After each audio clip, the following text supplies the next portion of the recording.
এই চলতি সংসদে গত 14 জুন নীলফামারী 4 থেকে আসন থেকে নির্বাচিত মাননীয় সংসদ সদস্য বাজেটের উপর আলোচনা করতে গিয়ে উনি শহীদ মুক্তিযোদ্ধার সন্তান দাবি করেছেন, যেটা অসত্য। ওনার পিতা এখনো জীবিত আছে। এটা স্যার মাননীয় স্পিকার সংসদ কার্য বিবরণীতে এই বিষয়টা অন্তর্ভুক্ত হয়ে গেছে ইতিমধ্যেই। এই অসত্য বিবৃতিটি এক্সপান্স করার জন্য আমি মাননীয় স্পিকার আপনার কাছে সবিনয় নিবেদন করছি। ধন্যবাদ মাননীয় সদস্য। এটা তো পয়েন্ট অফ অর্ডার হলো না, কিন্তু যে মাননীয় সদস্য কথা আপনি বলছেন তিনি আমার চেম্বারে এসে বক্তব্যের অবহিত পরেই সেদিনই আমার সাথে দেখা করেছেন এবং বলেছেন যে ভুলক্রমে তার মুখ থেকে এটা বেরিয়ে এসেছে। তার পিতা এখনও জীবিত আছেন, তিনি আমাকে জানিয়েছেন। এই বিষয়টি পত্রপত্রিকাটাও এসেছে এবং উক্ত মাননীয় সদস্য তিনি নিজেও বক্তব্য দিয়ে তার ভুল স্বীকার করেছেন। এটা স্লিপ অফ টাং বা অনিচ্ছাকৃত একটি ভুল। সুতরাং এটিকে সংসদের কার্য বিবরণী থেকে এক্সপাঞ্জ করা হবে। আরেকটি বিষয় মাননীয় সদস্যবৃন্দ আপনাদের দৃষ্টি আকর্ষণ করছি। গত বৃহস্পতিবার দিনে ঢাকা থেকে নির্বাচিত মাননীয় সংসদ সদস্য আবু আশফাক হেফাজতে ইসলামের নেতা মাওলানা মামিনুল হক সম্পর্কে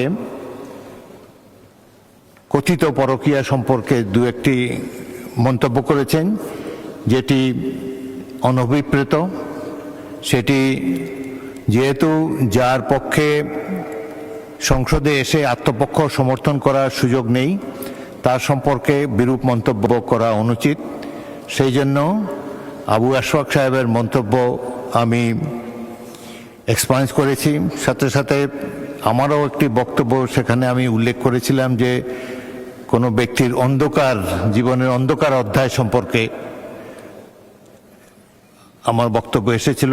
সেই অন্ধকারাচ্ছন্ন এই অধ্যায় এটিকেও এক্সপান্স করা হলো এবং ভবিষ্যতে আপনারা সবাই কেয়ারফুল থাকবেন বাজেট বক্তৃতা বা অন্যান্য বক্তৃতায় যার পক্ষে এখানে এসে নিজকে ডিফেন্ড করা সম্ভব নয়, তার উদ্দেশ্যে কোনো বিরূপ মন্তব্য আপনারা করবেন না, এটাই আশা করি।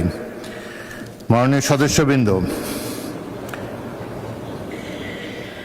এখন আমি বাজেট সম্পর্কে আলোচনায় জনাব মুজিবুর রহমান মাননীয় সদস্য বলুন। এটা কি পয়েন্ট অফ অর্ডার?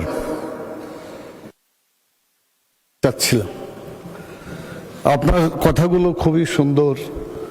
আল্লাহ তাআলা কোরআন মাজিদে গীবত করতে নিষেধ করেছে। আর এই গীবত হচ্ছে কোনো মানুষের কার্যাবলী তার অসাক্ষাতে অর্থাৎ অনুপস্থিতিতে তার কথা অন্যের কাছে বলাটার নামই হচ্ছে গীবত। যদি সেটা সত্যও হয় তারপরও সেটা গীবত। আর গীবত হচ্ছে জেনা করার চাইতো একটা জঘন্য জিনিস। আর এই গীবত যদি তার মধ্যে না থাকে আর বলে, তাহলে সেটা হচ্ছে তহমত, মানে আরো ভয়ঙ্কর গুনাহ। অতএব ইসলামের দিক থেকে আপনি 100% সঠিক কথা বলেছেন। আল্লাহ তাআলা আপনার এই ডিসিশনের জন্য, সিদ্ধান্তের জন্য আল্লাহ তাআলা আপনাকে বারাকা দিবেন ইনশাআল্লাহ, যা যাও দিবেন। আসসালামু আলাইকুম রহমতুল্লাহ। ধন্যবাদ মাননীয় সদস্য। এখন আমরা বাজেট অধিবেশনে সম্পর্কে সাধারণ আলোচনায় অংশগ্রহণ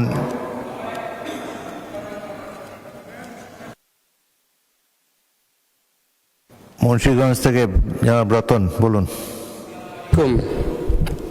আপনি একজন রাসবাড়ি মানুষ, আপনার সম্পর্কে আর কিছু বলবো না। আমার যখন বাজেট বক্তব্য তখন আমি কথা বলবো। আমার বাড়ি মুন্সিগঞ্জ, আমি মুন্সিগঞ্জ 3 আসনের একজন নির্বাচিত প্রতিনিধি। তো আমার এই মুন্সিগঞ্জে গত 2 দিন আগে জনাব জামাতের আমির উনি ওইখানে গিয়েছিলেন, যেখানে অতীশ দীপাঙ্কর স্যার জগদীশ চন্দ্র বসুর বাড়ি। আমি মুন্সিগঞ্জে ওই এলাকার মানুষ হয়ে উনি একটি কথা বলেছেন। সেই কথাটা হলো মুন্সিগঞ্জ। মুন্সি মানে হলো মানে আরবির যে একটা উনি বুঝাতে চেয়েছেন ধর্মীয় অনুভূতিতে এটা অনেক বড় মুন্সিয়ানা, এটা অনেক বড় আভিজাত্য এবং পবিত্রতার ব্যাপার। উনি সব জায়গায় যে কথাটা বলেন, ওইখানে উনি একটা কথা বলেছেন যে এই জায়গার মানুষও নাকি চাঁদাবাজি দখলদারিত্বের মাধ্যমে মুন্সিগঞ্জের সমস্ত মানুষগুলাকে উনি কটাক্ষ করে অন্তরে আঘাত দিয়েছেন। উনি যখন পার্লামেন্টে থাকবেন, এখন নেই, আমি ওই এলাকার প্রতিনিধি হিসাবে, আর যদিও আমার নাম উল্লেখ করেননি, কিন্তু মুন্সিগঞ্জের মানুষের ঐতিহ্যের উপর উনি যে কথাটা বলেছেন, এই কথার বেস কি এবং কোন সত্যতা এবং কোন সততার উপরে এই কথাটা বলেছেন, উনি যখন আসবেন ওনার এই কথাটার আমি একটি সূত্র ধরে পরবর্তীতে আমি আমার বক্তব্যে আমি কথা বলবো। মাননীয় স্পিকার, আপনাকে ধন্যবাদ। মাননীয় সদস্য, এটা কোনো পয়েন্ট অফ অর্ডার হলো না, পয়েন্ট অফ অর্ডার হিসাবে গৃহীত হলো না। আর বাক স্বাধীনতা তো এখন আছে বর্তমান বাংলাদেশে, রাজনীতিবিদরা অনেক কথা বলে থাকেন, তো সংসদের বাইরে যে কথা বলা হয়েছে সেটা সংসদের বাইরে জবাব দেওয়াই ভালো। এখানে যদি তার সংসদের মধ্যে কোনো বক্তব্য দেন, সেখানে আপনার নাম উল্লিখিত থাকে, তাহলে 274 বিধিতে আপনি সেখানে জবাব দিতে পারেন।